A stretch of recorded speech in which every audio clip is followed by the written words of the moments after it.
وقال الله تعالى في القرآن المجيد والفرقان الحميد: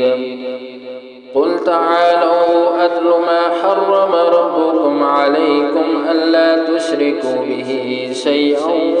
وبالوالدين إحسانا ولا تقتلوا أولادكم من إملاق نحن نرزقكم وإياهم ولا تقربوا الفواحش ما ظهر منها وما بطن ولا تقتلوا النفس التي حرم الله إلا بالحق ذلكم وصاكم به لعلكم تعقلون صدق اللہ العظیم۔ تمام قسم کی حمد و ثنا، تمہیدات، تحلیلات، تسبیحات، تکبیرات اللہ تبارک و تعالی کی ذات اقدس کے لیے، درود و سلام امام الانبیاء سید الاولین والآخرین سید الحرمین آمنہ کے لال حبیب کبریا جناب محمد رسول اللہ صلی اللہ علیہ وسلم کی ذات اقدس کے لیے۔ تو میرے محترم سامعین کرام، سورہ انعام آیت نمبر 151 میں نے آپ کے سامنے تلاوت کی ہے، اور اسی مقام پر اللہ تبارک و تعالی سورہ انعام کی 151، 52، 53 ان تین آیات کے اندر 10 احکام کا تذکرہ کرتے ہیں، جنہیں احکام عشرہ کہا جاتا ہے، اور یہ وہی احکام ہیں جو اللہ تبارک و تعالی نے سیدنا موسیٰ علیہ السلام کو عطا فرمائے تھے۔ حضرت کعب الاحبار یہ ایک تورات کے بہت بڑے عالم تھے اور یہودی تھے۔ جب اسلام قبول کیا تو فرماتے ہیں کہ قرآن مجید کے اندر سورہ انعام میں جو اللہ تبارک و تعالیٰ نے 10 احکام بیان فرمائے ہیں، یہ تورات کے اندر بسم اللہ کے بعد یہی 10 چیزیں اللہ تبارک و تعالیٰ نے سیدنا موسیٰ علیہ السلام کو عطا فرمائے۔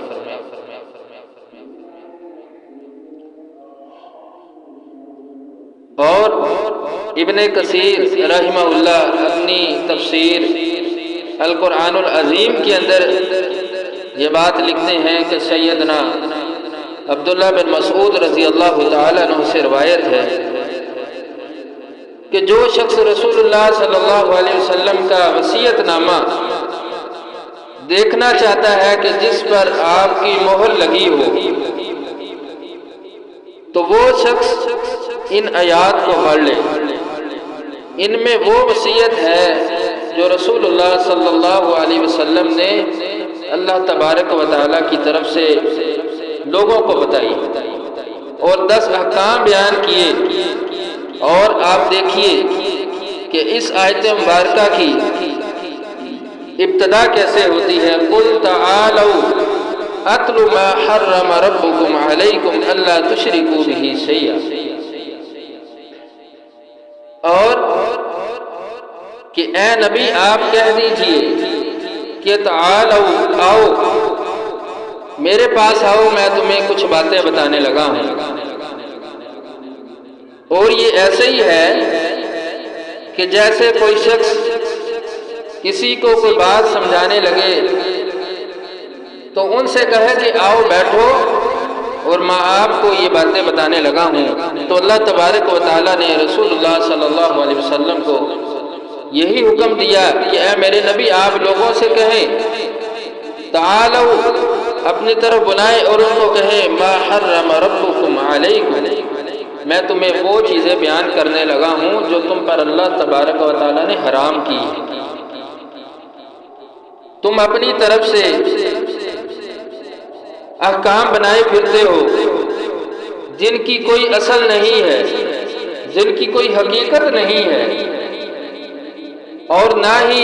وہ کوئی ایسی چیز ہے جو لوگوں کے لیے فائدہ مند ہو، لیکن میں تمہیں وہ احکام بیان کروں گا جو اللہ تبارک و تعالیٰ نے بیان کیے ہیں۔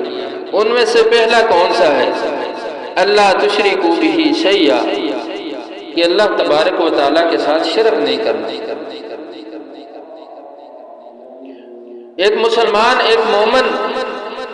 کی بنیاد عقیدہ توحید ہوتا ہے۔ اگر اس کے عقائد و نظریات مضبوط ہوں گے تو یہ ظاہر بات ہے کہ اس پر قائم ہونے والی اسلام کی عمارت بھی مضبوط ہوگی۔ اگر اس کی بنیاد کمزور ہے، اس میں کمی ہے، اس کے اندر نقص ہے، تو اس پہ اسلام کی کھڑی کی جانے والی بنیاد کے اوپر ایک عمارت وہ بھی کمزور ہوگی، وہ ختم ہو جائے گی، منہدم ہو جائے گی۔ تو سب سے پہلی چیز اللہ تبارک و تعالیٰ نے یہی بیان فرمائی، اللہ تشرکوا بہ شیئا۔ کیا نبی ان کو بتائیں کہ اللہ کے ساتھ شرک نہیں کرنا؟ اور تمام انبیاء کرام علیہ السلام جب اللہ تبارک و تعالیٰ نے ان کو مبعوث فرمایا تو ان کا سب سے پہلا وعظ اور نصیحت اور سب سے پہلا حکم یہی ہوا کرتا تھا، قولوا لا الہ الا اللہ، یعنی اللہ کے لیے کھڑے ہو جائیے، اللہ کی عبادت کیجئے، اللہ کے سامنے اللہ کے ساتھ کسی کو شریک نہ ٹھہرائیے۔ اب شرک کی اقسام ہے، شرک کی 3 اقسام، کہ شرک فی الذات، اللہ کی ذات کے ساتھ شرک کرنا، شرک فی الصفات، اللہ کی صفات میں شرک کرنا، اور شرک فی العبادات، عبادات کے اندر شرک کرنا۔ یہ شرک کی 3 قسمیں ہیں۔ اللہ کی ذات میں کیسے شرک کرنا؟ جس طرح یہودیوں نے کہا وقالت الیہود عزیر ابن اللہ، وقالت النصارى مسیح ابن اللہ۔ یہودی کہنے لگے کہ عزیر علیہ السلام اللہ کا بیٹا، یہ اللہ کے بیٹے ہیں، اور عیسائیوں نے کہا تھا مسیح ابن اللہ، حضرت عیسیٰ علیہ السلام یہ اللہ کے بیٹے ہیں۔ اور مشرکین مکہ کیا کہتے تھے کہ فرشتے اللہ کی بیٹیاں ہیں۔ تو یہ اللہ کی ذات کے ساتھ شرک ہے، یہ شرک فی الذات ہے۔ اللہ ان تمام چیزوں سے مبرہ ہے، بری ذمہ ہے۔ قل هو اللہ احد اللہ الصمد لم یلد ولم یولد ولم یکن له کفوا احد۔ اس سورہ کے اندر اللہ تبارک و تعالیٰ نے ہر چیز کو واضح کر دیا کہ یہ چیزیں، یہ نقص، یہ ضروریات یہ لوگوں کی ہیں، اللہ تبارک و تعالیٰ کی ذات ان سے مبرہ ہے، بری ذمہ ہے۔ اور دوسرا شرک فی الصفات ہے، اللہ کی صفات کے اندر شرک کرنا، یعنی مشکل کشا، حاجت روا، علم غیب جاننے والا، حاضر ناظر کا عقیدہ، ہر ضرورت کو پورا کرنے والا، اولاد دینے والا، یعنی ہر چیز کا مالک اللہ کی ذات ہے۔ اور یہی صفات اللہ کی ذات کو چھوڑ کر کسی دوسرے میں پیدا کرنا یا ان کے لیے مخصوص کر دینا، تو یہ اللہ تبارک و تعالیٰ کی ذات کے ساتھ شرک ہے۔ اسے کہتے ہیں شرک فی الصفات، اللہ کی صفات میں شرک کرنا۔ اور شرک فی العبادہ یہ ہے کہ ایک مومن، ایک مسلمان کی تمام تر عبادات فقط اللہ کے لیے ہوتی ہیں۔ وہ اس کی نماز ہو، اس کا روزہ، زکوٰۃ، حج، اس کی قربانی، نذر و نیاز، کوئی بھی چیز ہو، وہ فقط اللہ کی رضا کے لیے ہونی چاہیے۔ اگر اس کی قربانی، اس کی نذر و نیاز، اس کی عبادات کے اندر اللہ کے علاوہ کوئی دوسرا شامل ہو گیا، اس کے لیے وہ عبادات کرنا شروع کر دی، تو یہ شرک فی العبادہ ہے، عبادات کے اندر شرک ہے۔ اور ایسی چیزوں سے رسول اللہ صلی اللہ علیہ وسلم نے اور اللہ تبارک و تعالیٰ نے منع فرمایا۔ یہ ایسا عمل ہے جو انسان کے اعمال کو تباہ و برباد کرنے والا ہے، مہلک مرض ہے، انسان کی نیکیوں کو ختم کرنے والا ہے، کہ اللہ کی ذات کے ساتھ شرک کیا جائے۔ یہ پہلی چیز جو رسول اللہ صلی اللہ علیہ وسلم نے لوگوں کو بیان فرمائی۔ اور دوسری چیز اسی آیت کے اندر وَبِالْوَالِدَيْنِ إِحْسَانًا، کہ والدین کے ساتھ احسان کرنا ہے، حسن سلوک کرنا ہے، اچھا برتاؤ کرنا ہے، اس کا حکم ہے۔ اور منع کیا گیا ہے کہ وَبِالْوَالِدَيْنِ إِحْسَانًا، جس طرح اللہ کی ذات کے ساتھ شرک نہیں کرنا، اس طرح والدین کے ساتھ برا برتاؤ نہیں کرنا۔ یہ دوسری چیز جس سے رسول اللہ صلی اللہ علیہ وسلم نے فرمایا کہ اللہ نے یہ چیزیں حرام قرار دی ہیں۔ اب اللہ کے حقوق قرآن مجید کے اندر بے شمار جگہ پہ اللہ تبارک و تعالیٰ نے بیان فرمائے۔ جہاں میں اللہ نے اپنا ذکر کیا، اپنے حق کا ذکر کیا، وہاں ساتھ ہی اللہ تبارک و تعالیٰ نے کئی مقامات پر اپنے ذکر، اپنے حقوق کے بعد والدین کے حق کا ذکر کیا ہے۔ تو اس سے یہ بات بھی واضح ہوتی ہے کہ والدین کے ساتھ حسن سلوک کرنا، ان کے ساتھ اچھا برتاؤ کرنا، پیار اور محبت کے ساتھ پیش آنا، ان کے ساتھ ان کے سامنے اپنی آوازوں کو بلند نہ کرنا، ان کے لیے اپنے پہلو کو بچھا دینا، یہ رسول اللہ صلی اللہ علیہ وسلم نے دوسرا احکام عشرہ میں سے دوسرا حکم بیان فرمایا ہے کہ والدین کے ساتھ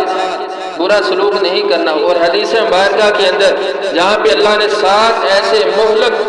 امراض بیان کیے ہیں، ایسی مہلک بیماریاں بیان کی ہیں جو ایک مومن مسلمان کے گناہوں کو ختم کرنے والی ہیں،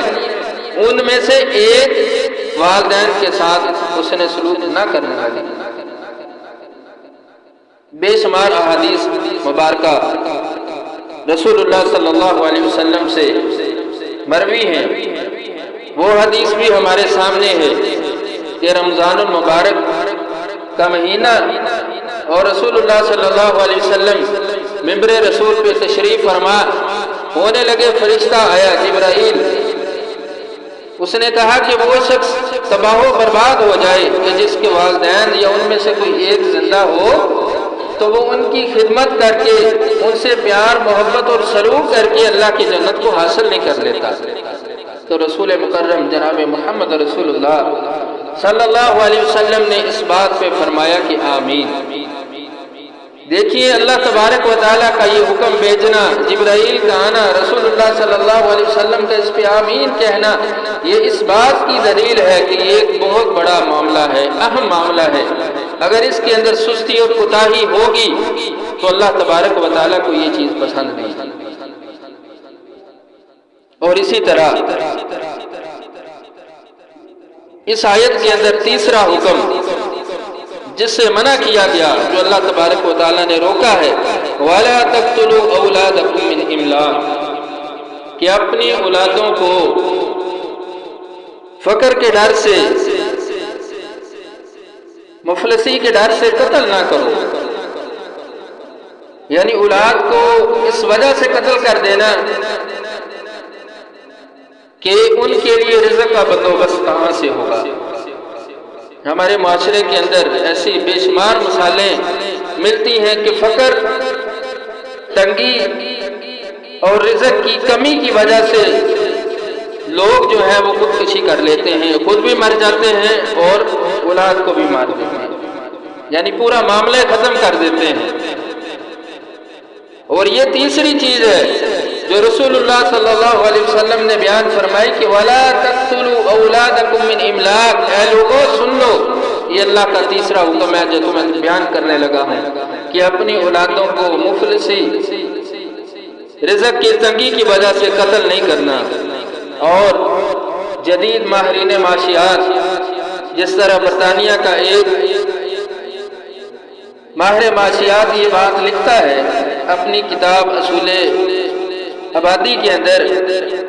اس کا نام ہے مالتھس، اس نے تحقیق کی اور اس کے بعد 1834 سے پہلے اپنی کتاب میں یہ بات درج کرتا ہے کہ یہ دنیا کی جو بڑھتی ہوئی آبادی ہے، تو اس سے جیومیٹری کے اعتبار سے ہم دیکھیں، حساب کے اعتبار سے دیکھیں تو آبادی 1 2 4 8 16 کے اعتبار سے بڑھ رہی ہے، اور جب ہم اپنے وسائل کی طرف دیکھتے ہیں تو وسائل 1 2 3 4 کے اعتبار سے اس حساب سے بڑھ رہے ہیں، یعنی آبادی کا بڑھنا وسائل کے بڑھنے سے کئی گنا زیادہ ہے۔ وہ اپنی یہ تحقیق، برطانیہ کا ایک ماہر معاشیات اپنی یہ تحقیق اپنی کتاب کے اندر درج کرتا ہے، کہتا ہے ہم نے اپنی آبادی کو اگر نہ روکا تو آئندہ 50 سال کے اندر برطانیہ افلاس کے اندر چلا جائے گا، غربت ہو جائے گی، تنگی ہو جائے گی، ہر چیز ختم ہو جائے گی۔ لیکن اللہ تبارک و تعالی یہ جدید ماہرین معاشیات، یہ مغربی مفکر جو اپنی تحقیق پیش کرتے ہیں، یہ صرف ایک ظاہری ہے، ظاہری اسباب اور وسائل کو دیکھ کر جو چیزیں ان سے مخفی ہیں، چھپی ہوئی ہیں، وہ ان کو نہیں جانتے، اور آئندہ جو اللہ تبارک و تعالیٰ نے رزق کے دروازے کھولنے ہیں ان کو نہیں جانتے۔ وہ صرف اسی پہ تحقیق کر اپنا نظریہ، پھر نظریہ آبادی کے نام سے وہ ایک یہ تحقیق اپنی پیش کرتا ہے، پھر اسی تحقیق کو لے کر یہ یورپین ممالک اسی پہ چلتے ہیں کہ اولاد کو، پھر یہ جو آج کے بچے 2 ہی اچھے، یہ فلسفہ یہ بھی وہیں سے ہمارے تک پہنچا ہے،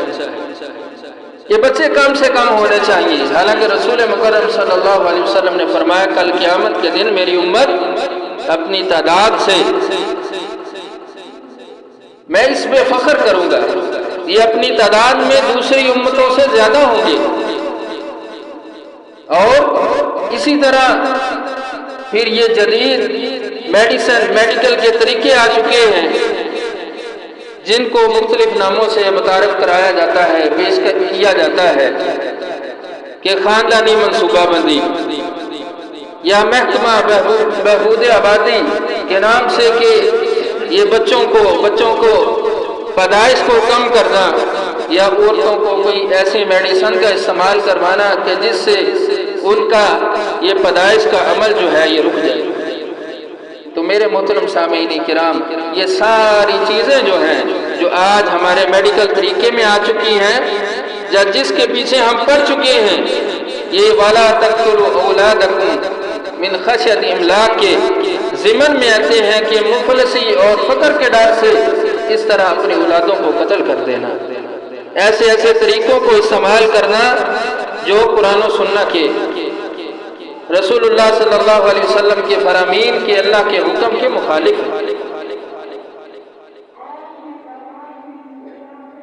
اور دیکھیں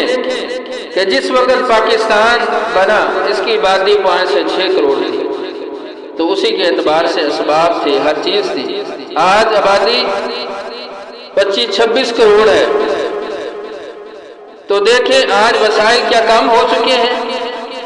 لیکن یہ جدید ماہرین معاشیات جو اپنے فلسفے پیش کرتے ہیں کہ آبادی کو کم کیا جائے، یا جو لوگ بوڑھے ہو جاتے ہیں اور وہ کسی کام کے نہیں رہتے اور کوئی کام کاج نہیں کر سکتے، کاروبار نہیں کر سکتے، وہ تو ایک ملک پہ بوجھ ہوتے ہیں، ان کو قتل کر دینا چاہیے، ان کو ایسی میڈیسن دیں کہ وہ اپنی زندگی سے ہی ختم ہو جائیں، یا ان کو مار دیں۔ یہ فلسفے ایک انگریز پیش کرتا ہے جو قرآن و سنت کو کہ بالکل مخالف ہیں، لیکن اللہ تبارک و تعالیٰ کا حکم ہے وَلَا تَقْتُلُوا أَوْلَادَكُمْ مِنْ إِمْلَاقٍ۔ آگے اللہ تعالیٰ بیان فرماتے ہیں نَرْزُقُكُمْ نَحْنُ نَرْزُقُكُمْ وَإِيَّاهُمْ، میں تمہیں بھی رزق دیتا ہوں اور ان کو بھی رزق دوں گا، یہ ذمہ داری میری ہے، فقط اس وجہ سے اپنی اولادوں کو قتل نہیں کرنا۔ یہ احکام عشرہ میں سے تیسری چیز جو اس آیت کریمہ کے اندر اللہ تبارک و تعالیٰ نے بیان فرمائی، اور چوتھی چیز وَلَا تَقْرَبُوا الْفَوَاحِشَ، اور تم بے حیائی کے قریب نہ جاؤ، مَا ظَهَرَ مِنْهَا، جو تمہارے ظاہر ہے، جو تمہارے سامنے ہو، وَمَا بَطَنَ، اور جو تم سے مخفی ہو یا چھپی ہوئی ہو۔ یہ چوتھی چیز، چوتھا حکم جس سے اللہ تبارک و تعالیٰ نے منع فرمایا کہ بے حیائی کے قریب نہیں جانا،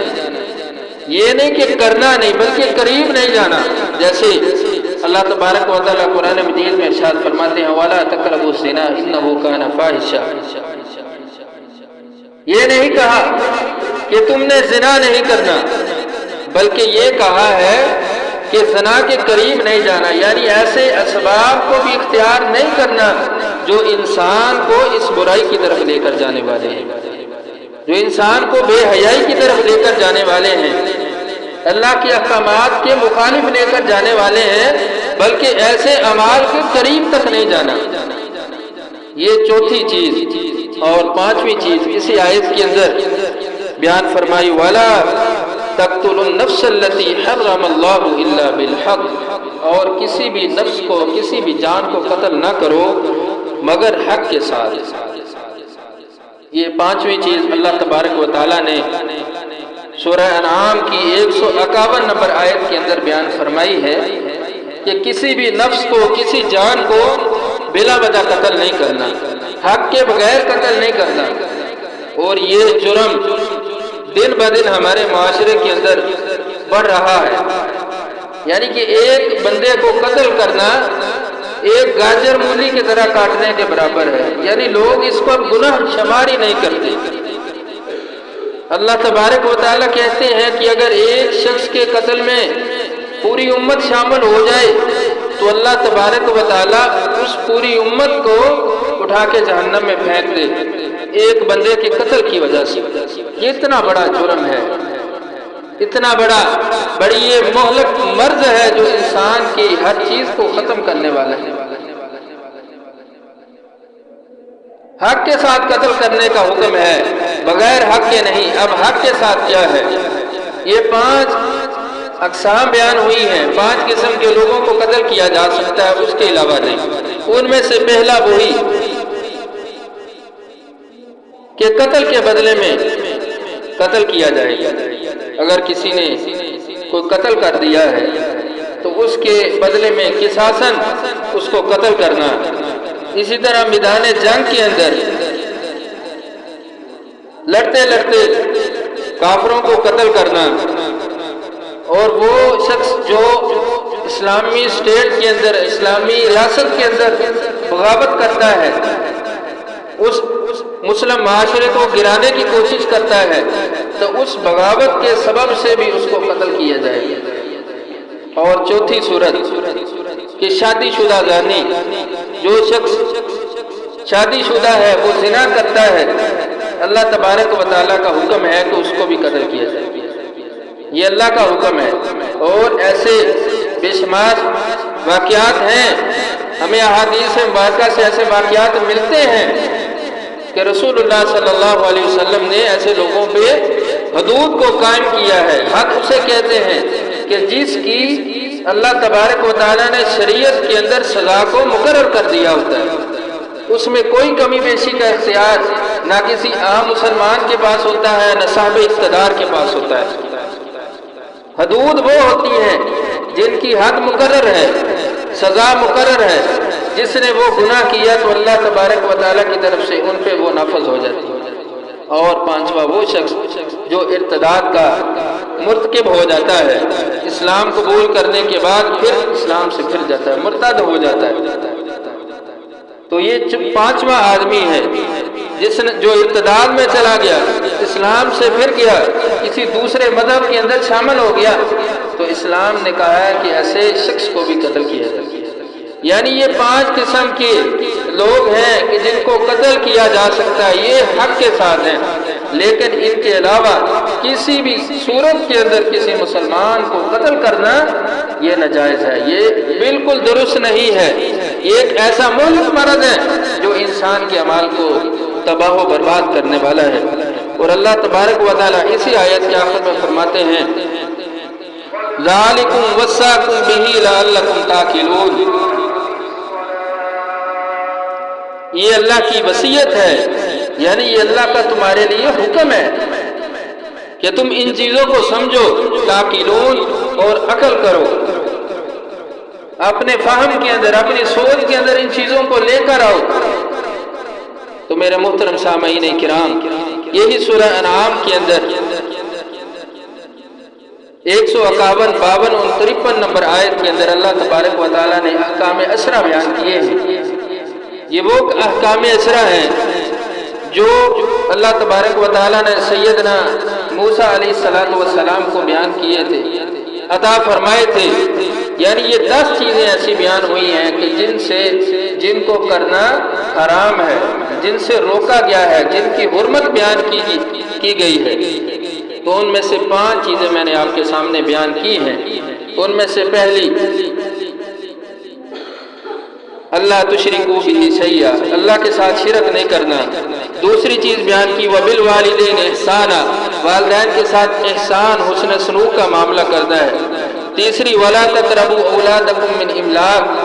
کہ مفلسی رزق کی تنگی کی وجہ سے اولاد کو قتل نہیں کرنا۔ یہ جدید ماہرین معاشیات جو اپنے فلسفے پیش کرتے ہیں، ان کے پیچھے نہیں چلنا، جو بالکل قرآن و سنت کے مخالف ہوتے ہیں۔ اور چوتھی چیز وَلَا تَقْرَبُوا الْفَوَاحِشَ مَا ظَهَرَ مِنْهَا وَمَا بَطَنَ، بے حیائی کی طرف نہیں جانا، یعنی ایسے اسباب کو بھی اختیار نہیں کرنا جو انسان کو گناہ کی طرف لے کے جاتے ہیں۔ گناہ کرنا یہ بات کا معاملہ ہے، یعنی ایسے اسباب کو بھی اختیار نہیں کرنا۔ اور 5ویں چیز وَلَا تَقْتُلُوا النَّفْسَ الَّتِي حَرَّمَ اللَّهُ إِلَّا بِالْحَقِّ، حق کے علاوہ وہ 5 اقسام جو بیان کی کہ جن لوگوں کو قتل کیا جا سکتا ہے حق کے ساتھ، ان کے علاوہ کسی کو قتل کرنا یہ اللہ تبارک و تعالیٰ نے حرام کر دیا۔ ذَلِكُمْ وَصَّاكُمْ بِهِ لَعَلَّكُمْ تَعْقِلُونَ، یہ اللہ کا تمہارے لیے حکم ہے تاکہ تم عقل کرو، سمجھ جاؤ، اپنے فہم میں یہ بات لے کر آ جاؤ۔ اللہ تبارک و تعالیٰ سے دعا ہے کہ اللہ تعالیٰ ہمیں صحیح معنوں میں قرآن و سنت کو سمجھ کر اس پر عمل کرنے کی توفیق دے۔ احکام عشرہ میں سے 5 چیزیں بیان کی ہیں، اور 5 چیزیں انشاءاللہ آئندہ خطبۃ الجمعہ کے اندر بیان ہوں۔